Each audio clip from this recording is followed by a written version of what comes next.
hydrate power. You're in the dog zone for an hour. Come on. You know the number. 1-900 hot dog. 1-900 hot dog. 1-900 hot dog. Yeah, 9,000. Welcome to the Dog Zone 9000, the official podcast of 1-900 Hot Dog, America's last fun thing. Come support us at patreon.com/1900 Hot Dog. We have new long-form, high-effort comedy articles written every day by talented, I'm just gonna say it, beautiful comedians being paid, you know what, human wages, which is now considered quaint and retro, but we still do it. We're the last. We're the last good time on the internet. The rest of it is weaponized cult misinformation and weaponized AI spam. So come support us or die screaming in a sea of AI puns. That's your alternative. It's your only alternative. Come by. Come support us. I'm Master of Edged Weapons, Robert Brockway, and with me is the Master of Edging, Seanbaby. It's a pleasure to be here, and I'm so glad you did not open with actual AI puns this time. I think I need to give it a rest once in a while, if only to make it hurt a little bit more when I do spring it on you. Because I think it's been every time for a while now, so I'm going to give it a slight break. I still don't believe you, but that sounds great. And then attack you when you're no longer expecting it. We also have our guest today. She deserves better than this. It's Merritt K. Hey, yeah, thanks for having me. Here's the Merritt facts. I'm really pleased to be here. Oh, really? And still? Yeah, I'll count that as a follow-up question, and the answer is Oh, you answered yes. those. See? Very generous. Yeah, I do a twist on it. But I think it's good to lay off the AI puns for a bit. You really want to cultivate that kind of sense of learned helplessness in your listeners. So kind of that random reinforcement. Sometimes they're there, sometimes they're not. That's what I'm going for. Like I never want to be the predictable punishment guy, but I want to be the out of nowhere punishment. The one that really hurts is what I'm shooting for. Yeah, I mean, you get used to it then, right? You sort of get inured to anybody it. Can, you gotta let people. Anybody can tolerate feel hell. like there's hope. If it's always hot, like these 10 AI puns from Bunsteria.com. God damn it. I knew it! The hottest place in the house is the kitchen. No stove unturned. Wait a second. Okay, Wait a second. Wait. I don't like how close that was to human language. Wait. Yeah, that was close Almost. to human language, but it didn't mean anything. It wasn't good. Unturned on. I mean, I have. Oh, it's getting. Yeah, I it's have human written books that are worse than that. The Urkel joke book I talked about on the site, that was worse than that. My oven has a photographic memory. It can remember anything it's baked. Okay, yeah, that's madness. That's What? So can Tommy Chong. Wait, no, I'm thinking of the opposite of Tommy Chong. It traps your brain into being like, no, but maybe I could finish it. I think it's like the CAPTCHA of comedy. Like it's just wrong enough to be like, so that the part of you is going to fill it in and teach it. Yeah. That's the plan. It's like, you were like, no, that's not. Yeah, it's listening to this and it's taking. Yeah, they are stealing and scraping all of our data, and we're teaching it right now, being like, fucking robot. And it's like, yes, I am learning. If you had that in a caption, it said, to prove you're a human, circle the part of this that's a joke. Like, that's a real fucking frustrating circle. Yeah, like, I don't know what I would do with that. Is it that ovens can remember? Like that's a little silly. That's like a Bjork song, but I don't think it's a joke. The sun just wants to be embraced. It's a huge hugger. That was it. Period. That was dumb. Oh, based on the phrase, the sun's a huge fucker. I'm not sweating. I'm just misty cool. I'd wear that shirt. Just a touch ironically, but like I would wear it proudly. Sure, yeah. I would take that as my porn name. That's about as much as I Misty do. Cool? Misty Cool. I'm a sunburnt out fan. What? Sorry? That was it. I'm a sunburnt out fan. Huh. The simplicity of the next one really gets me. It's not wrong, but remember these are heat related puns. And so this one says, "Hot diggity dog, it's summer." Yeah. That's my catchphrase. That's not a every pun. winter. That's a third grade classroom's banner on the blackboard. That's like Just a statement by a lame neighbor. Like, what? right. I used to hate math, but I've developed a real heater for it.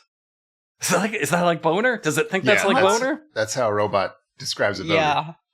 Like, it gets hot, right? they're hot, right? They really hurt. That's what happens. It gets And it hot, hurts. right? Yes. Yeah. Yes, it's hot and it hurts. I understand. Mm-hmm. That's how I like gently fry my bologna before my robot sex. I tried to cook scrambled eggs with an iron once, but it just didn't have the same heat as a stove. That's like from the iron instruction manual. That's just that comes with your iron.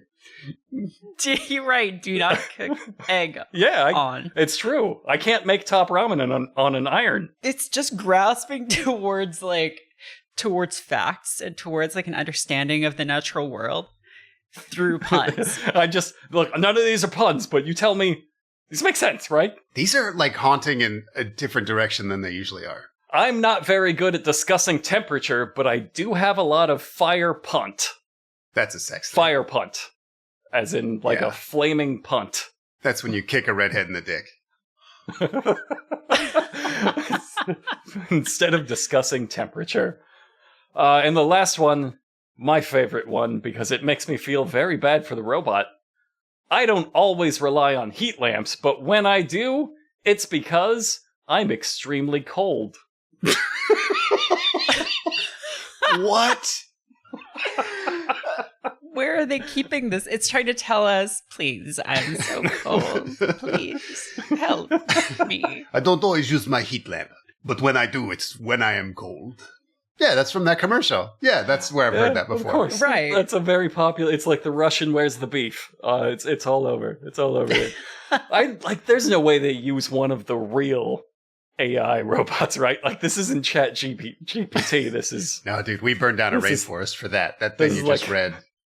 Talk PTG or something. This is like dollar store AI. This cannot be the real one.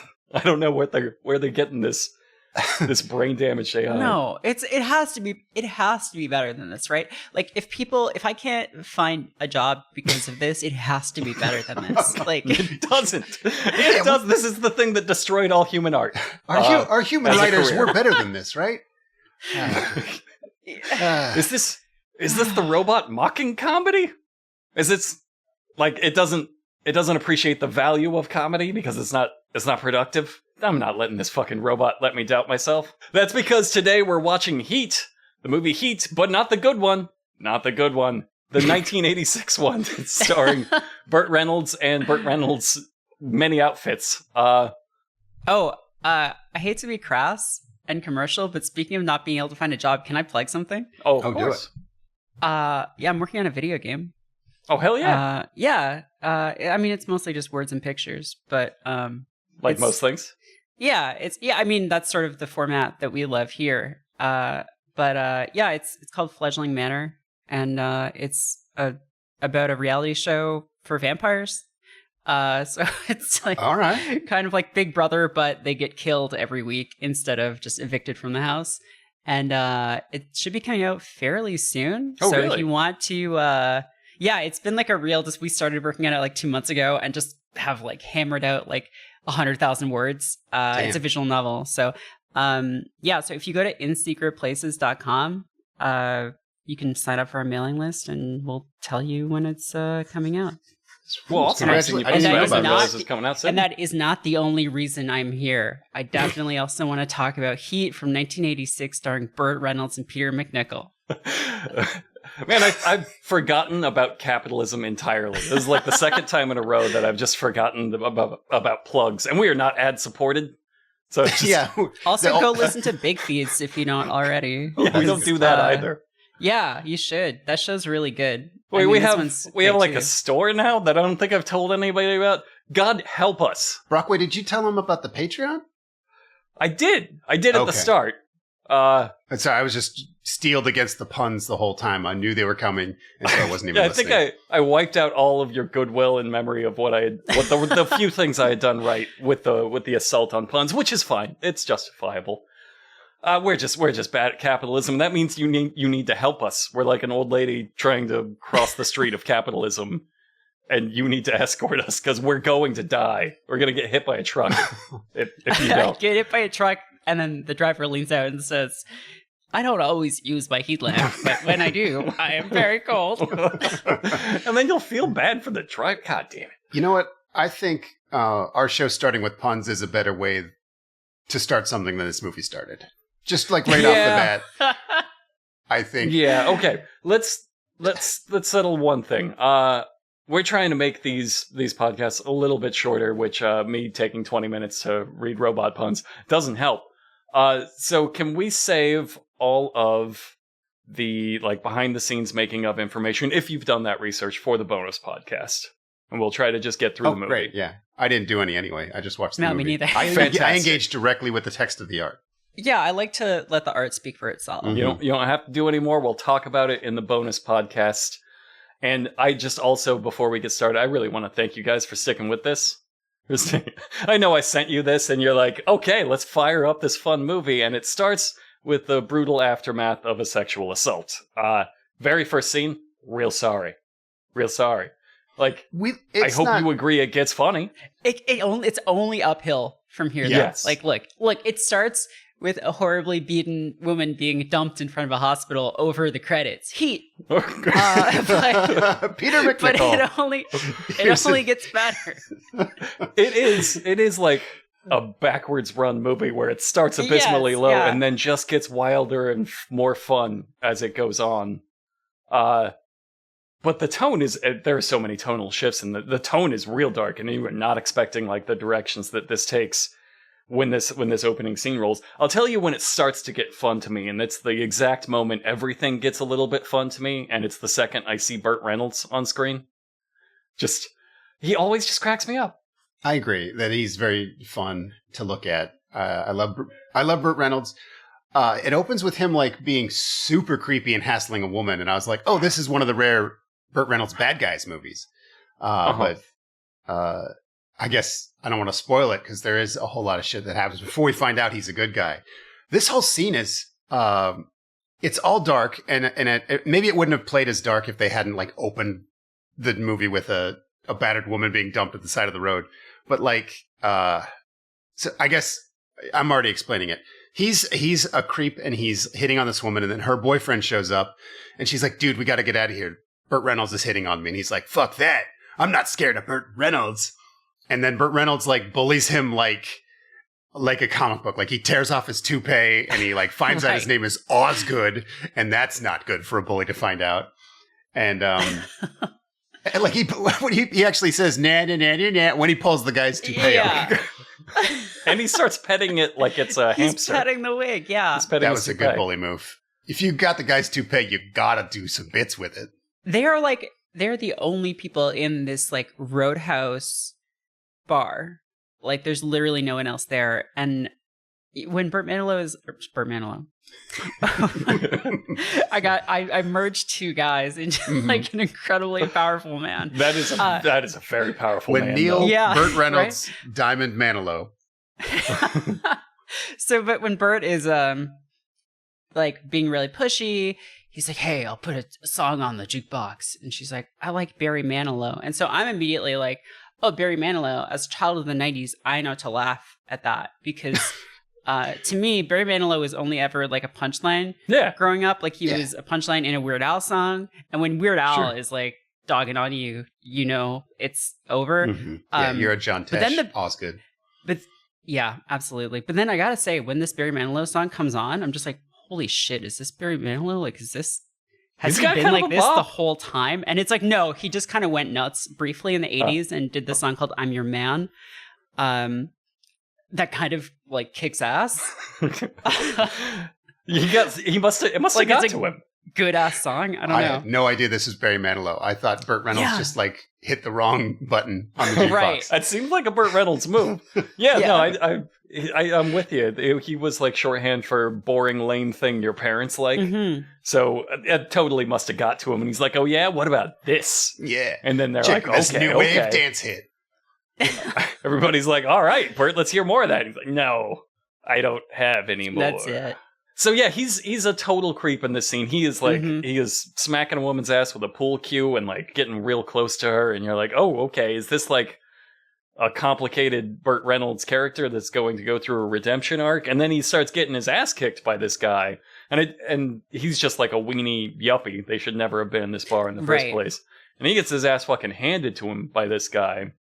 And we later learn, well, very soon learn, that Burt Reynolds is taking money to get his ass kicked by yuppies, like to make them look and feel tough. And he's like, I think I realized, so in my notes, I have, wait a minute. Oh, wait, is this a scam to make this guy look good? Right after Burt Reynolds is like, just calls the guy the F slur.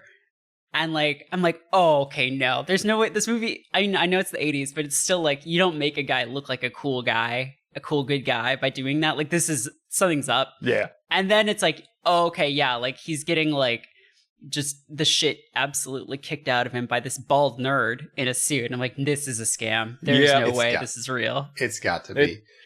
Because I knew they weren't going to give the movie to Osgood. I'm like, there's no way we're going to follow Osgood around for the rest of this. The story of Osgood. Puts together a ragtag mercenary team. But well, I liked how like the girlfriend didn't want him to put the toupee back on. Like he's going back to get the toupee. She's like, leave it. And she calls it like a scab doily. Is that what she called it? Yeah, it's like, well, I feel like that was part of the scam. Like that was part of his way to reveal that he wears a wig. Like, because he's like, he's too deep into the relationship to like just take it off, right? So right. If another, it's like I think you should leave. I think where, you like, should the leave. Gorilla runs by. Like, yeah, this was the gorilla attack. Like a Burt Reynolds runs by and rips your hair off, and it's like, oh no, I'm bald. That is his profession. He is like a professional. I don't know what else to do, so Burt Reynolds comes in and gets his ass kicked by me to solve whatever the problem needs solving. I want to say this is like the most humiliating secret you could live with. Like, you'd rather your wife found out you had an affair than find out you faked a bar fight and win, I think. Like, I would be, let me put it another way. I think it's better to give your wife drift of chlamydia than an explanation for why you hired a bully to tear your toupee off and pretend to get beat up by you. I mean, you can come back from one of those, right? And it's not the one where you paid Burt Reynolds $300. Yeah.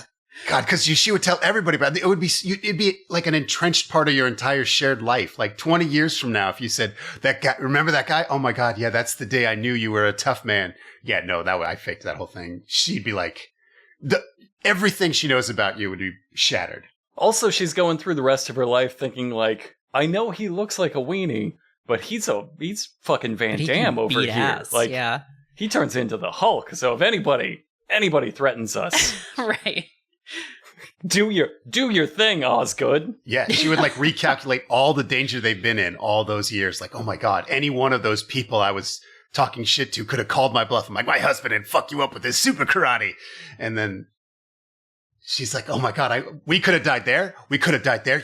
You bastard. You lied to me. More likely they would just die. That scenario would come up and they would both be killed. And Burt Reynolds would live with it because he's a complicated character. One of the ways he's complicated is that his nickname is Mex, M-E-X.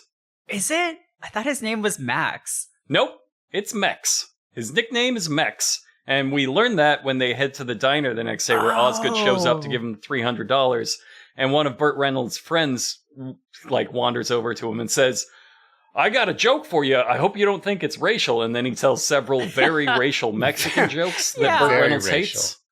And that's the point where you realize... Right. Oh, so he's supposed to be playing like a Mexican man? He is supposed to be playing Burt Reynolds. Okay. Is maybe a little too tanned up. Definitely got his hair dyed. Supposed to be playing a Mexican man. So Mexican they call him Mex. I have to rethink this whole movie. That he's technically in brownface. This is a brownface movie. This is a brownface movie. I assumed he was playing like descendant of Italian because he has this longing for Venice. That's sort of his backstory, where he just has his he looks longingly at his poster of Venice. Yeah, I noticed in the background, you have to zoom in, but there is a poster of Venice there that he looks at mournfully for just a second. I want to say he has 17 posters of Venice, because there is a scene later in the movie where he's rolling up his Venice posters and it's like just a bed covered in tubes. He also has a map of Italy, like in case he forgets where Venice is. Like, I know we're supposed to give him a goal that everyone can like instantly understand in its movie, but I think this went so far as to turn him into a nerd. Like, I think this is now a nerd. If you have 17 posters of Venice. And terrible exposition, because, like, the next guy that runs into him is like, oh, hey, yeah, how are you doing on that $100,000 you need to get to Venice? He's like, yeah, I do need that $100,000 for Venice, like we both just mentioned. Childishly round number. Can we talk about the guy who asks him that question? He goes to this man's office, and we soon find out he's an attorney, but I guess what he really is like a talent agent for mercenaries? Yeah. Whose office is below a dance studio for children. And he's a talent agent for mercenaries, and people read about Burt Reynolds' character, Mex, in mercenary magazines, and then they try to hire him for their petty problems.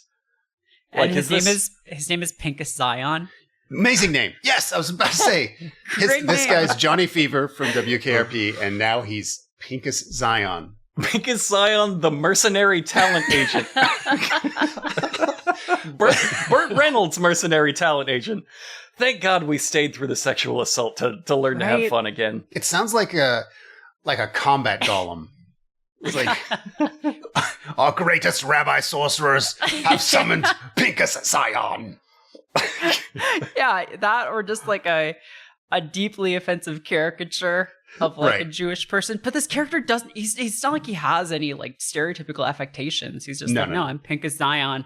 Yeah, I'm the talent booker for Burt Reynolds. He does mercenary stuff mostly. He's a pedestrian mercenary. In fact, he says he's apparently in the phone book where he lists himself as a chaperone instead of a mercenary. He's like no, and he takes a lot of pride. He says it really toughly. The only professional chaperone in Vegas. It's not as tough as you think. A lot of confusion, because in Vegas, you don't like order a prostitute. You know what I mean? Like, I feel like if I saw a guy who's like, I'm a chaperone with like heavy scare quotes, I'd say, okay, I know what that is. I know what. And he shows up looking like Burt Reynolds. Yeah. Like all right. I made the right choice. To be clear, I'm giving you $300 for sex, right, Burt Reynolds? Like, no, I'm going to tear your hair off and pretend you beat me up in front of your wife. Like, right. No, I'm the one. Was it not clear that? Yeah, the foreplay. I'm the wig guy. I'm the wig. I'm the wig catfisher. I noodle wigs off of your head. So the professional wiener from Ghostbusters 2, the art director, he rolls up. He has a name. I know he has a name. It's the professional wiener from Ghostbusters 2. God. Okay, put some fucking respect on Peter McNichol's name. You're a big Ally McBeal fan, Merritt. He was this. Okay, can I tell you something? I have never seen Ally McBeal, but really like Dragon Slayer, and of course. Really like Addams Family Values, where he's the camp counselor, and really like him in this too, especially he's for great. a scene that happens way later on that I'm not going to talk about yet. He is a great professional wiener. He's such a good wiener. Yeah, he's a great wiener. Just top tier wiener. And he's going to hire Mex to be his bodyguard because he's scared in general of Las Vegas. No particular thing. He's just afraid that Vegas is too rough a place for him to exist. He's right. He would just be killed on principle. So he agrees. He agrees to chaperone him, and they're about to do this whole this unlikely friendship thing when Holly, the woman who was sexually assaulted at the start, calls. She's apparently a friend of Mex's, and she brings him over to find who attacked her. She doesn't know. She was ambushed by a high roller in this casino and brought to his hotel room, and relays this terrible, tragic story in the weirdest fucking accent and cadence I have ever heard. It's incredibly bizarre. I thought that was because she was pretending like her lip was swelled up. I don't think so, because there's an accent to it, and I'll let them. Here's a clip. I'll let them decide. I think it's because she's just trying to get a bunch of affectations in there at once. She's working on her acting reel. Yeah, she wants a B- in drama, is what she wants, and she's gonna get it. I had a date last night. Nice old guy. We had a nice time. Blah, blah, blah. I went to his room, said goodnight, went to the elevator, and the doors opened. There were 3 guys inside. But only one, really. Say again? Little guy was the boss. This weird, pretty boy. The big guys, I don't think they could fit in this doorway, Nicky. They were his flunkies anyway. The little guy says, come on to the party. And I said I was tired. And he said, hey, I'm too gorgeous to turn down. He pulled me in. I didn't panic. I've been in other situations. Blah, blah, blah. Blah, blah, blah. Blah, blah, blah. Like, it's this twang, like this. It's like when you hear Americans do impressions of British people, but it's like an American doing an impression of an American and like not quite getting it.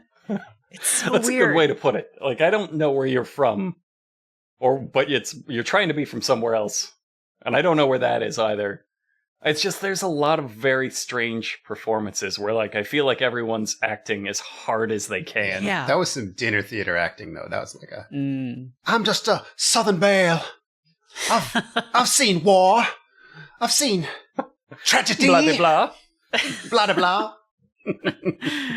We'll get to why everybody's giving incredibly hard, stilted performances in the bonus podcast. There's a moment in this where she says she was in Dante's, and Burt Reynolds says the showgirls have mustaches and the waitresses can rip a phone book in half. Which he says it like an insult, but I'm like, yes, please. Yeah, that sounds like it kicks ass. Yeah. Is it like it's like a wrestling one? Yeah, Fuck like, yeah. it's like some kind of wrestling themed, like bearded lady kind of establishment. Like what? I mean, it's Vegas, so Yeah, it sounds great. maybe. Dante's the one full of incredibly strong women. What? That's a themed casino of the strong woman casino? Because that would be very popular. The can-can dancers are dudes. I mean, it sounds really fun. It sounds like a fun night, Bert. It's called Dante's. Dante's are always fun. They know what they're doing. Apparently, during the sexual assault, this man, who we learn later is named Danny DeMarco and is heir to the Kentucky Mafia. Everything you say in this movie is fucking crazy. And he calls his cock the envy of all mankind. Not as a descriptor, but as a name. Like he would name a boat. He has named his cock. It's probably on the call sheet, like 4th place. This guy's cock is probably 4th on the call sheet. There's a lot of this guy's cock in the movie.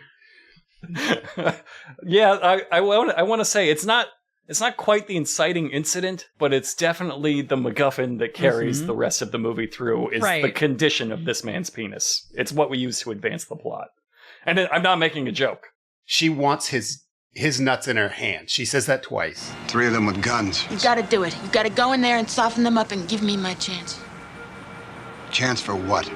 I want his nuts in my hands. And if I get killed? Be miserable for days. That's my girl. I want this guy so bad for what he did to me. And you'll help me. You'll help me get his nuts in my hands, yes?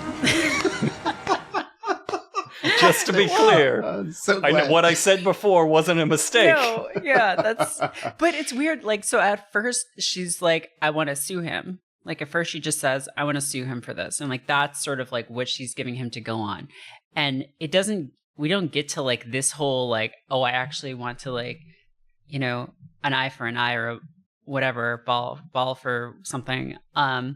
Until a little later, until Burt has gone and like talked to this lady from the hotel who knows about this guy, who he has insane chemistry with. Yeah, he does. Yes. Like this maid that he's talking to, it's nuts. Yeah, normally you wouldn't cast her as like a romantic option. She's kind of like matronly and age appropriate for Burt Reynolds, which is, you know, probably 20 years too old for a movie. Right. I think they should have though. Absolutely. Like they could not keep their hands off each other. Like behind the scenes, I believe that they really were having sex. Oh yeah. Now he's kind of agreed after she used the most childlike reverse psychology. She's like, "You're not tough enough to do it." And Burt Reynolds is immediately like, "No, I am." I totally Just am. immediately agrees to go fuck these guys up for her. But first he has to chaperone the ghost busting weenie, the camp counselor weenie, around for a night on the town.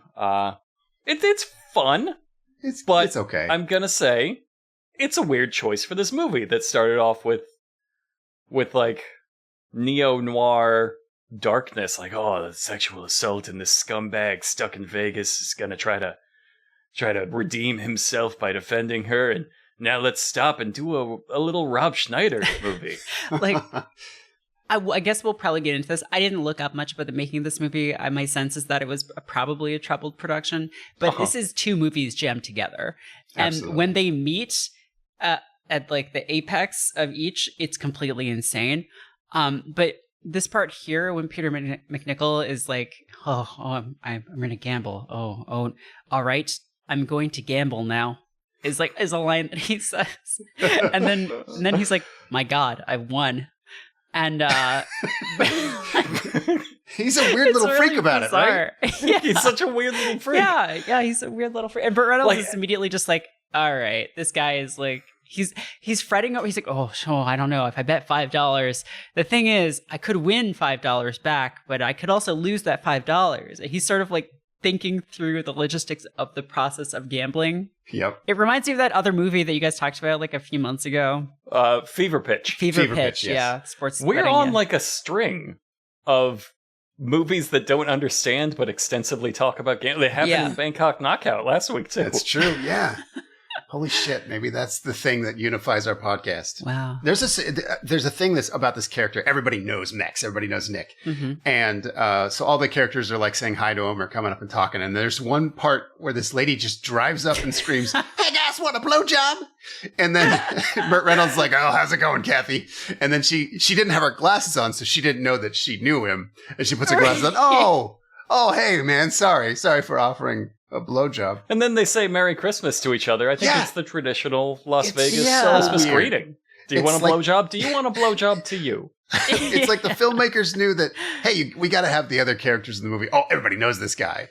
And that just kind of got warped into about as weird a direction as you can go. I think there's one weirder direction because there's a third movie. This is already real edgy neo-noir scumbag drama. Now it's a wacky fish out of water buddy cop comedy bit. And for a little bit, it's a fucking Jackie Chan movie. It is a Jackie Chan movie, and it starts here, and like it started so bad and so dark and needlessly edgy, and it just keeps getting more fun, and it gets abruptly more fun right here, where Burt Reynolds ditches the nerd, and he's like, "Okay, I'm gonna follow through on Holly's request," and he puts on, I guess, a Burt Reynolds ass-kicking outfit, and it's the most fantastic thing I've ever seen. I know everybody here wrote a description of it. Oh, I did, actually. I need to hear them. I wrote down that he is wearing 1/3 of a couch cover and the eye of Agamotto. Merritt, do you have any descriptions for him? I had he's wearing an insane paisley suit with a shirt that has a popped collar and this massive medallion that looks like something Doctor Strange would wear. Yes. I had Turkish Doctor Strange in my notes. I wrote down it's what the priest who buried Prince wore to the wake.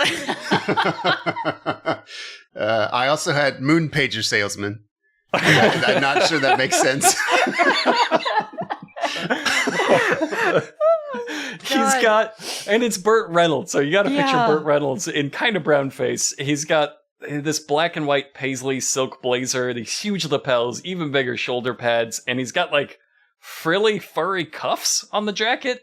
It's fantastic. His I think shirt in the text is open of the film, to the chest. In the text of the film, this is supposed to be a pimp disguise. Right. I think we find that out later. Yeah, but it's not clear at first. It's why is he dressed because he doesn't tell us his plan, and he is of course wearing that huge gold medallion. Looks like it weighs 5 pounds. He's got leather pants and a full chain, just an actual chain for a belt, not a chain turned into a belt, but a chain instead of a belt. It's very excellent. Very Mr. T. Wait. Oh, I forgot. I had one more. This is what your endgame character looks like in Fallout New Branson if you're only paying attention to stats. Well, that's a good point, too, because I feel like this movie, because of how disjointed it is, it just feels like an open world game where Burt Reynolds is just like ditching quest lines and like taking other ones as he sort of pleases. He's like, all right, the Peter McNichol thing is not going anywhere. This is boring. I'm going to go pick up that whole battered woman thing now. It's the Grand Theft Auto thing where he's got like a quest chain around one guy and you're like, I don't want to do the goddamn little Jacob missions anymore. I got to break this up with somebody else. I need somebody else's quest line for a bit. The Holly quest line got a little dark. I need to do the nerd quest line for a little while. Right. So he knocks on DeMarco's door in the casino. He meets one of his several just total beefhead bodyguards. They were actual NFL linebackers at the time. And he talks his way into there by just sort of gently implying he might be a pimp. And they're like, he's dressed like that. It checks out. Sure. They do use some deep Mexican slurs against him, which is a wild thing to watch a white man call Burt Reynolds a Mexican slur. Mm-hmm. and he just nods like, yes, I have heard that before. No, Yeah. Burt Reynolds, that's fucking wild. So we find out that, I don't need to go into the graphic details of the sexual assault, but they do. They do. with This is each the second other. time they do it. I really don't like. We should like. It's kind of integral to the bad guy's character, but he has a thing where upon threat of death, he'll make his victims like tell him that they love him, which is just like this extra level of violation to add to. You're right. That is the one thing that carries through. Yeah, Like that is relevant to the plot. and having a gun inside another person is something most characters refer to, because the woman had that happen to her, and then they talk about it here. Burt Reynolds brings it up to the bad guy. Burt Reynolds brings it up later when he's talking to Peter McNichol about what to do when someone pulls a gun on you. You put it up their butt. So it's I'm just saying that the person who wrote this movie, the same man who wrote The Princess Bride, really seems to have a thing about guns going in you, but not where you're thinking. Right. They're facing off over the details of this sexual assault. And Burt Reynolds is like, okay, I see where this is going. He sees that violence is imminent, and he withdraws his weapons, which are an American Express card and a Visa card. Those are his deadly weapons that he brought, his 2 credit cards. And then the movie knows this. They're like, oh shit, Burt Reynolds is armed now. I genuinely didn't get this. Like, this whole scene, Oh, we're going to break it down very intricately. I've got many clips, and we're going to this is going to be the bulk of the podcast. I want to say DeMarco is played by this guy, Neil Barry, who I think he was like 20, 21 when this was made. And he's such a good like piece of shit. Like he's just like immediately when he's on screen, even if you didn't know the stuff that in like the plot he has done, you'd just be like, I cannot wait for Burt Reynolds to like kick the shit out of this guy. Yeah, he's got a piece of shit face. Yeah, absolutely. So he pulls a gun on Burt Reynolds and does his whole like, I need you to tell me what a great guy I am or how much you love me. You know, I'll give you a chance. It's like the classic villain thing. I'm just like, yeah, no, come on. I like you. I called you some really horrible stuff 2 seconds ago, but yeah. I called you, Burt Reynolds, a Mexican slur. Right. That was weird of me. I don't know where that came from. You're clearly not, but let's roll with it. This is how it starts. If I let you walk out free as air, I'd want people to know how sweet I am. So tell me, talk to me now. Tell me about my good qualities. And if I believe you, free as air.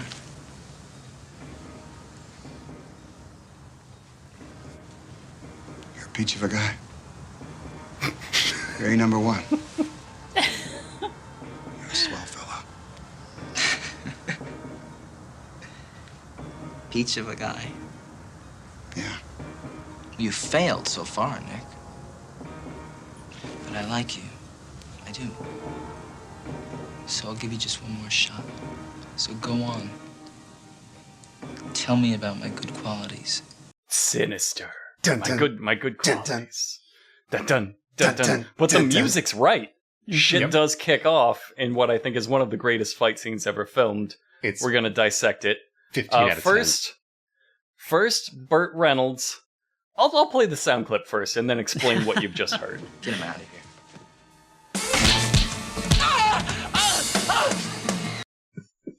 here. Now That's Burt Reynolds kicking one of the beefhead's knees in half 4 times. And now I'm not joking. Literally, the first kick explodes the bone from his leg, Right. and then Burt Reynolds starts kicking the bone. Yeah, like the first kick is just blood explodes out of his knee, the bone is out, and he just, like, how? Okay, I mean, Sean, like, you're a martial arts person. Like, how hard do you have to kick someone's knee to do this? Well, when I was in 5th grade, my karate instructor said it just takes like 3 pounds of pressure to kick somebody in the knee. Oh, damn. But I've never seen that. And I've seen John Jones, who's one of the most, probably the greatest fighter of all time, has kicked dozens of men in the knee. It's kind of his thing. He's a real dick about it. No one's knee has ever exploded into steak like this. So, Like, maybe it even took Burt Reynolds by surprise, because he keeps kicking. Like, he kicks him 4 times. There's never a time where one kick will do when Burt Reynolds will not substitute 4 kicks instead. right. Like, I can guarantee you that the kick that Burt Reynolds threw, there's no part of the human body that will turn into steak when that kick hits it. It's just absolutely explodes. And then he uses the real weapons. I'll play the sound clip and explain what you've heard.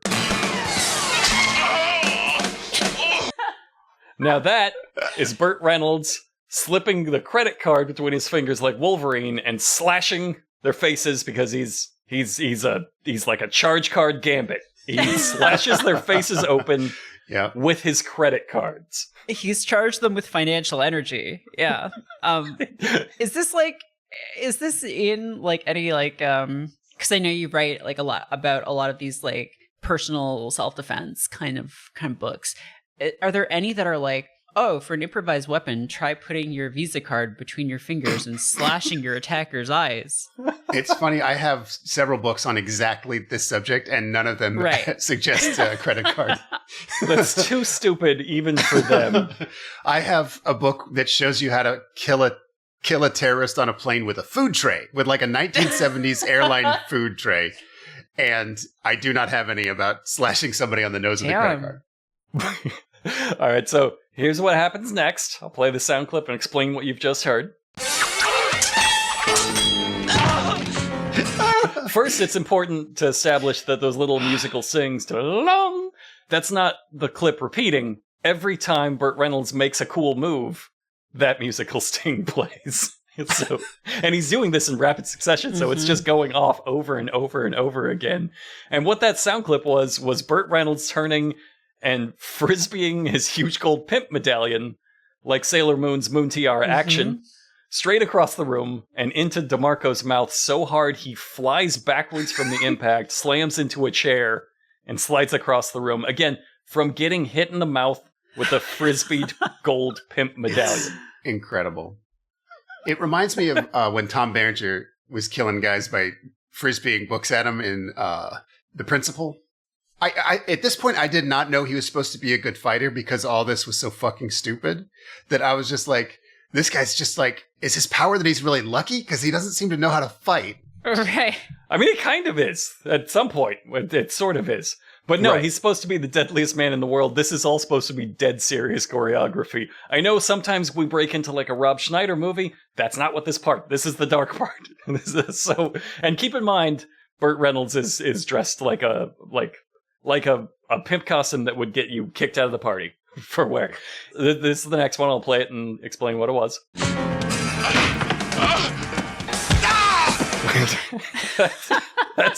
That's Burt Reynolds taking a long, careful lineup for the most glorious testicle punt in cinema history. He takes half the room as a running start and just makes a field goal with that man's nuts. Yeah, this is the fire punt or whatever from... This is the... You're right, it's the robot knew. This is the fire punt. Yeah. Like, his foot might as well have been on fire. Right. And there's these, like, weird slow motion effects throughout this where it's kind of like a 70s, 80s TV show kind of thing, like the $6 Million Man sort of thing, where it's, like, very stilted. Very odd editing choices. Those musical stings for every single movement he does. Okay, this next one needs a little bit of prep. You're about to hear like 50 impact sound effects. And what it's going to sound like, it's going to sound like you're hearing a fist fight. And that you're thinking like, oh, Burt Reynolds and the Beefhead guys are exchanging blows. This is a very rapid fire fist fight. No, every single one of these impact sounds is a different kick from only Burt Reynolds. So keep that in mind as the pacing goes. Like, count how many there are and how fast they are. This is Burt Reynolds just unloading machine gun kicks into this Beefhead who has had his testicles exploded. One more time, while he is dressed like a pimp's couch.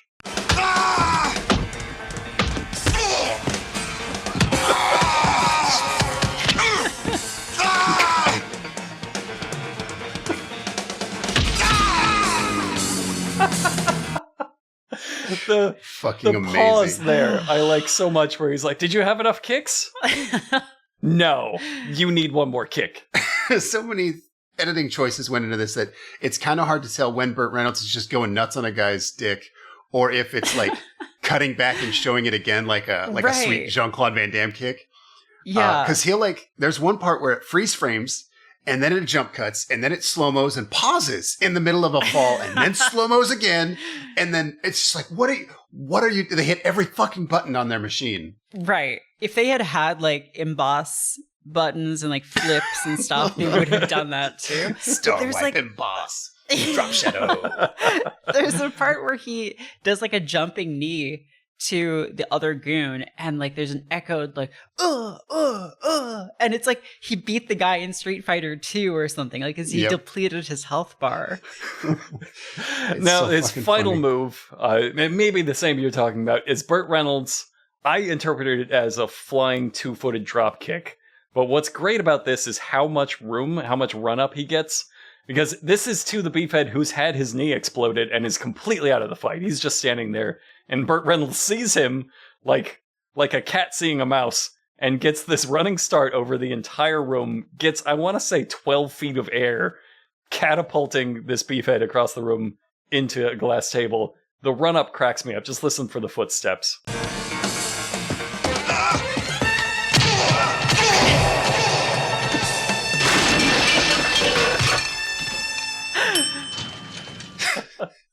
the footsteps. The fucking long jump. Oh, Jesus Christ. That's, if you think we were embellishing any of that, go look up Heat. It's around 38 minutes in. It's Just the Google most ridiculous best fight scene of all time. It'll be there. It's like if Jackie Chan didn't know this was silly, like tonally, if this was, but everything else was the same. And also couldn't throw a kick. But had to throw 8,000.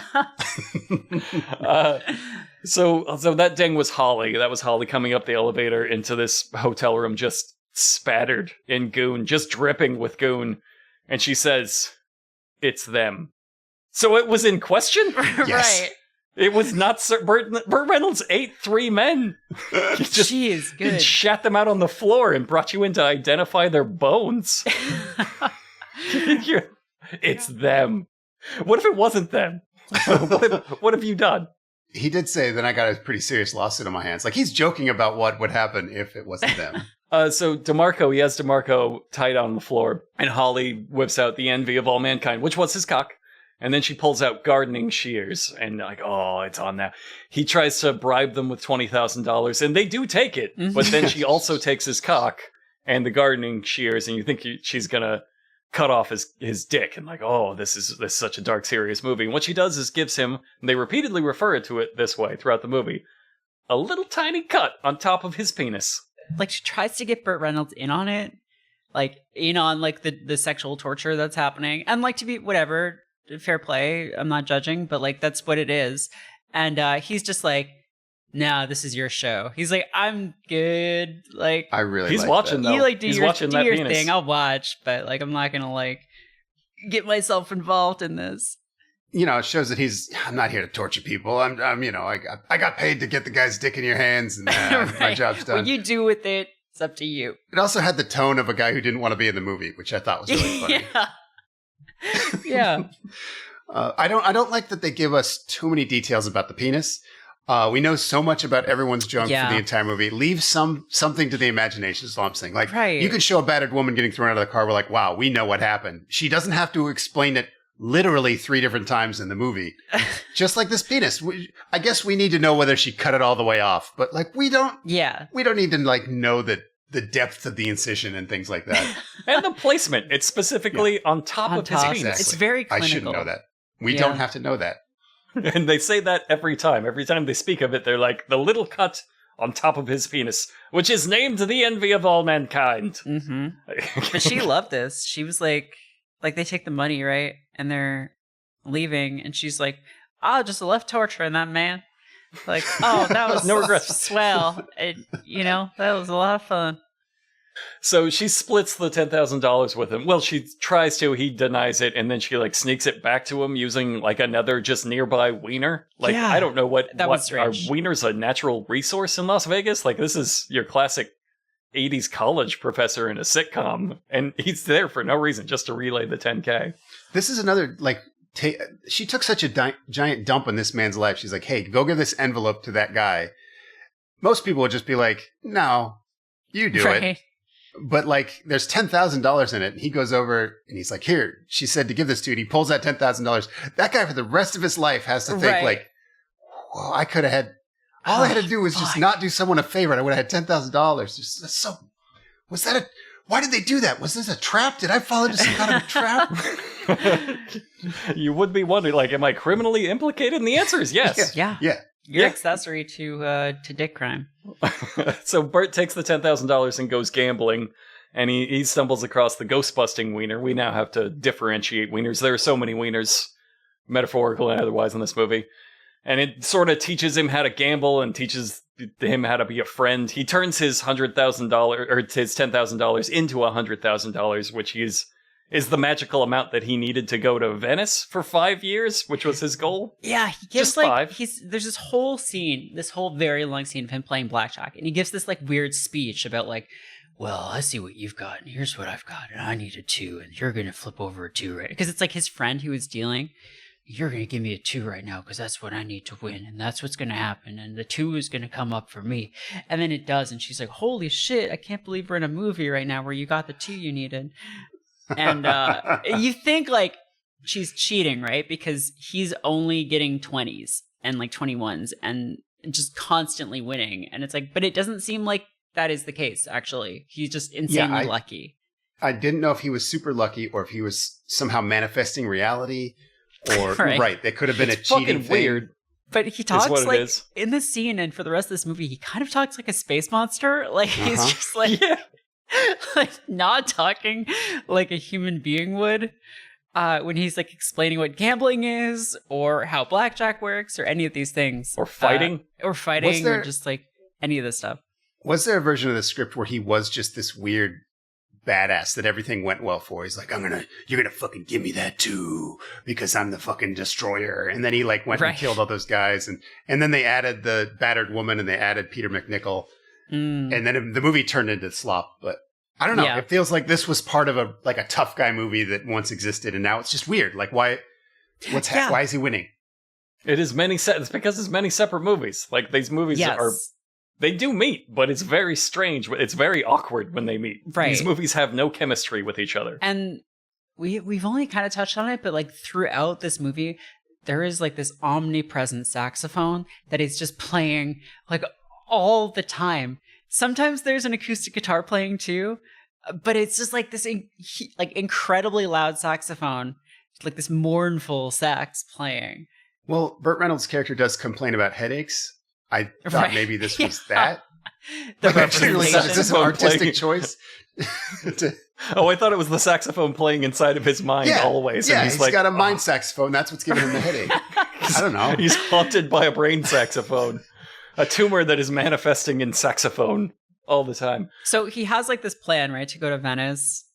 And he's like, I'm going to go to Venice for 5 years. I need $20,000 a year.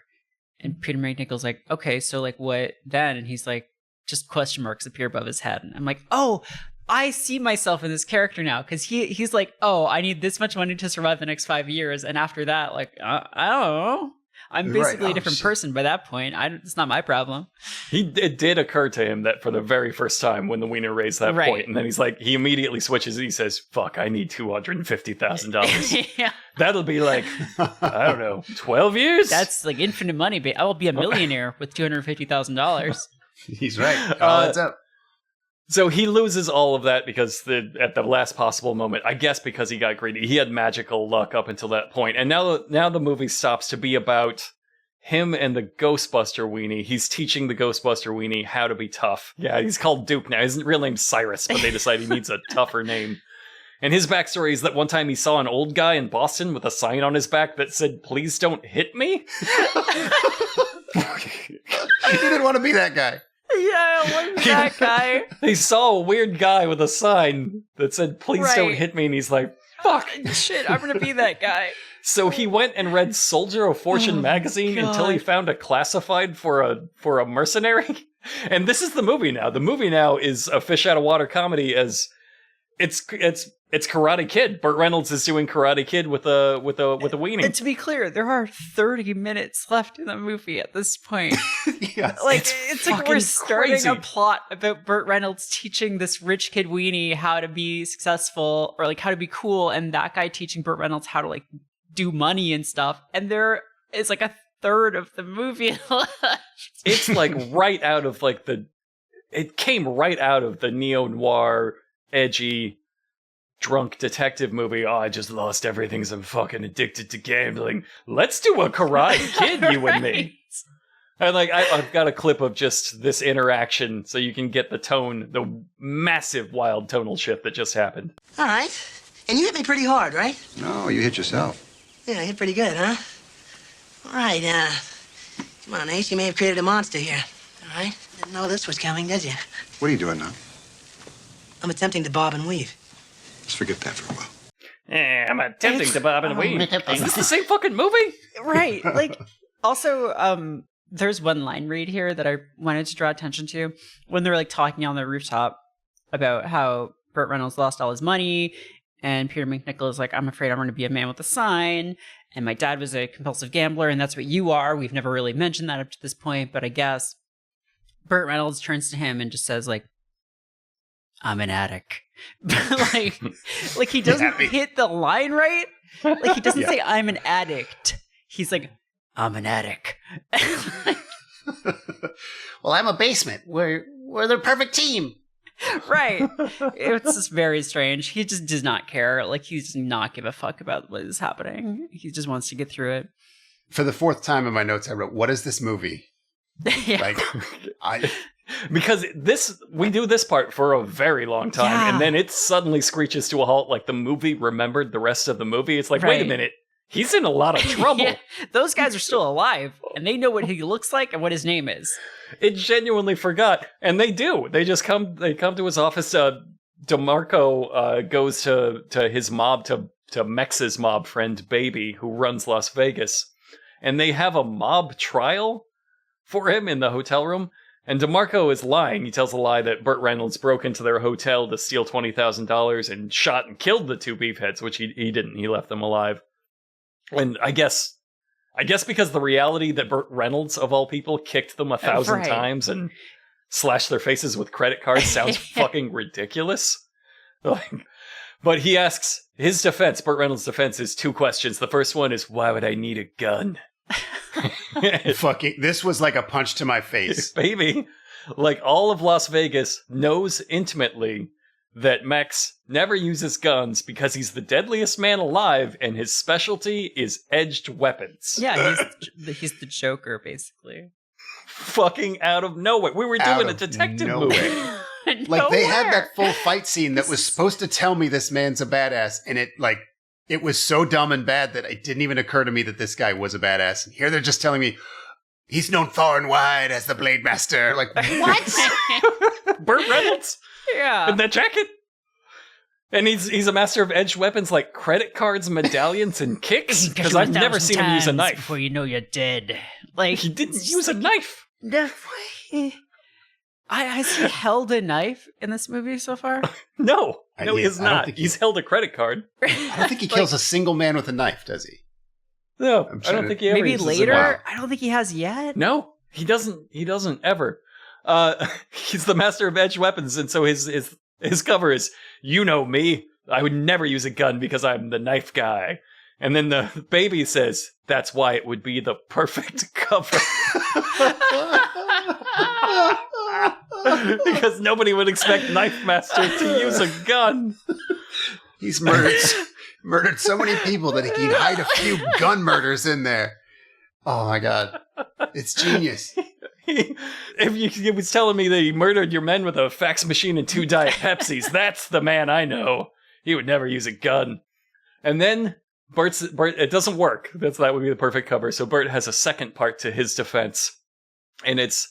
Play the clip. It's this. I I'll know just you play got a the clip. clip. I got the clip. How is it that I know that Mr. DeMarco here has a small but definite cut on the upper side of his penis?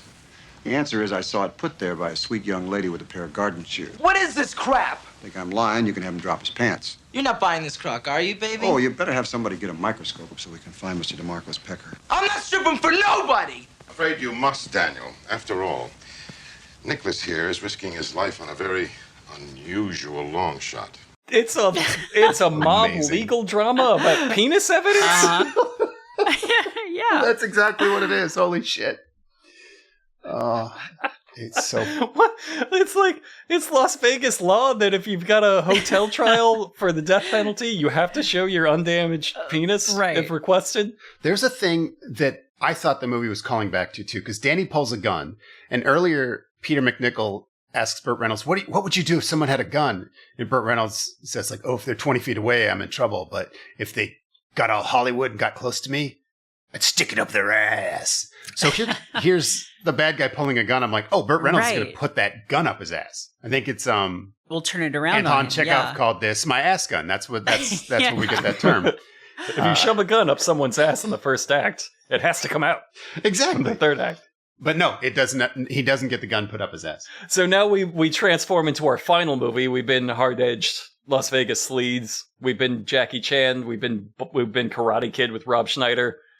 We've been fucking Las Vegas dick trial drama. Now we're kind of hard target. It's a manhunt, We are. but he turns it on his attackers. So the nerd comes by to give Burt Reynolds a ticket to Venice and $20,000 to come with him. But first, Burt Reynolds is sadly taking all his Venice posters down. Right. Yes, rolling right. up. Yeah, Like takes he's rolling down up, all like you 17. mentioned before, he's rolling up like his 20 different Venice posters. Yeah, but he's not giving up on the dream. He's not tearing them up and throwing them in the trash. He's Right. delicately rolling them to move to his next apartment. to put somewhere else. Oh, also, that check that he gives him for $20,000 is only cashable in Venice. In Venice. With him. Yeah. So, like, I don't mean to read into anything, but this is a weird relationship. Mm-hmm. There's a spark of something. Okay, I didn't take a clip, but the line is, the nerd looks him up and down very sensually after offering him this check for $20,000 to take a Venice vacation with him. He says, I don't know if you've found the right look for yourself. I'd like to see you in a Brooks Brothers suit. To which Burt smirks and says, and I'd like to see you without one. We are in full-on, like, Yeah. gay manga territory at this point. Like, it's an absolutely, there is something there. I had that in my notes as well. Believe it or not, I also picked up on that. I feel bad for picking up like it's, but that's not me. If you have Burt Reynolds go, and I'd like to see you without a suit, like that, you're fucking. No, yeah. You're fucking. 100%. Another Sledgehammer, I was just like, he's a Blade Master? He's been gay this whole time? What the Right. fuck? He's the gay Blade Master of Las Vegas? What the fuck are we doing, movie? So shadowy figures loom outside just as they've fallen in love. Burt tells the nerd to run. He uses the punching magic Burt Reynolds taught him, and then he hurls himself in front of the bullets meant for Burt Reynolds, He which loves is him out of so nowhere much. unless they're in love. No, that's the way I read that. One of the most unintentionally funny scenes I've ever seen in a movie. Like when you guys did that episode like last year or whatever, unintentional funny movie scenes, like this to me is like, Yeah, it's like up there. Peter McNichol doing this whole like, because they had trained earlier with like, oh, it's like good to punch someone when they don't know it's coming. So he sneaks up. He's like, oh, I'm you guys are the middle of something. I'm going to get out of here. And he's like trying to bail, except that he backhands one guy, and then Burt's like, no, no, no. And Peter gets just like lit the fuck up. Like he's shot like a half a dozen times, like center mass, and Burt dives out the window. He's literally, he doesn't take the bullets right after delivering that punch. He sees that they're about to shoot Burt Reynolds, and he takes a flying leap, and he is literally doing the get down, Mr. President comical leap. Yeah. Chest first to take like a million rounds. Just getting air juggled. Instantly done. And this was heartbreaking because Burt Reynolds comes back after the bad guys escape. He like tricks him. He hides nearby and they run off to catch him. He comes back and watches him die. And I was like, that's like, they compressed this love story down into like 2 minutes. Like, just, yeah. He's like, oh, there's no pain. He like died a tough guy. Holy shit, wow, man. A full arc. They had a full love story, full action movie arc. And now I'm like, that's such a bummer. They've concluded it in the bummer but logical place for that to end. Located within the whole story, located within 2 minutes, an hour and 15 minutes into this hour and a half long movie. It's damn crazy. Anyway, now it's Hard Target. Burt Reynolds is powered up on revenge. He Jackie Chans himself over a fence because it's always funny to watch Burt Reynolds like, Burt Reynolds can't do that. He's got a bad back or something. I know, just looking at him. And he leads them to sort of like a construction site power plant, maybe just an obstacle course for hard targets. It's like a totally generic laser tag arena. There's just piles of, it might be a brick factory. If it's not, it's just bricks. Just stacks of, it's so good. But they're in this is his turf now, cinder block land. Like, cinder block land. He kills a man with a pallet of cinder blocks and then literally hops away into the night, vanishing like a kangaroo ninja, which Burt Reynolds is now. He picks up a thing of rebar and javelins the guy into a power box. That's exactly what I had written down. He just javelins a piece of rebar through this guy's chest.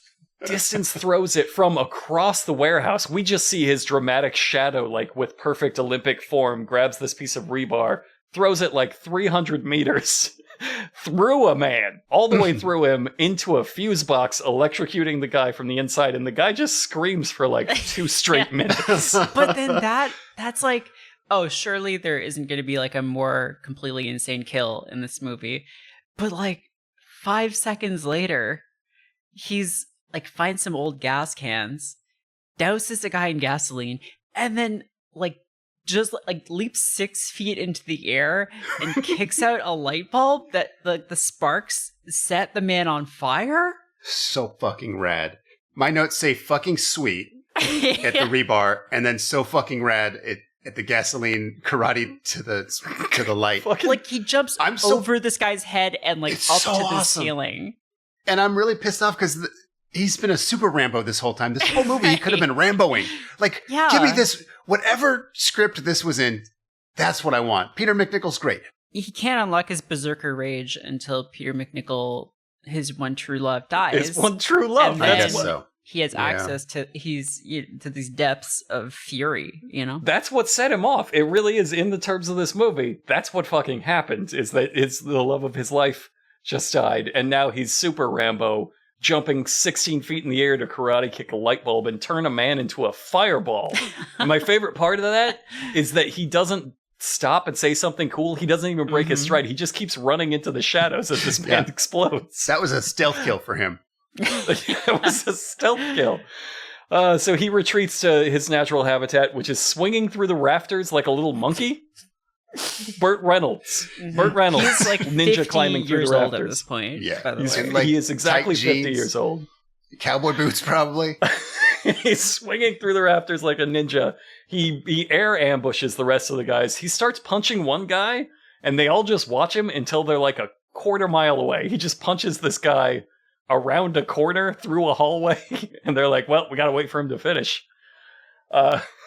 DeMarco just sees this and loses all of his nerve. He runs back to his casino to weep, but of course, Mex is already in there, in the dark, like a teleporting. I wrote that in my notes before they even revealed that he was in there. I'm like, well, fucking Burt Reynolds is already here, you dumbass. Like that's what it says.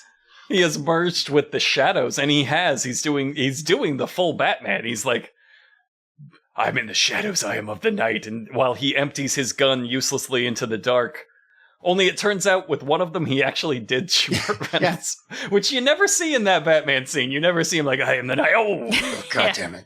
Oh, that first try, huh? You didn't hit. That didn't hit. I was wincing about something different. About what I'm going to do to you. I guess he learned like ventriloquism in Nam because he's just in a hotel suite. But he's like, you'll never find me. He's throwing his voice like everywhere around the room. Yeah. And the best part is that he did find you and you just didn't let on. That it didn't work. But he's such a badass, he talks DeMarco into committing suicide rather than letting Burt Reynolds get his hands on him. Yeah.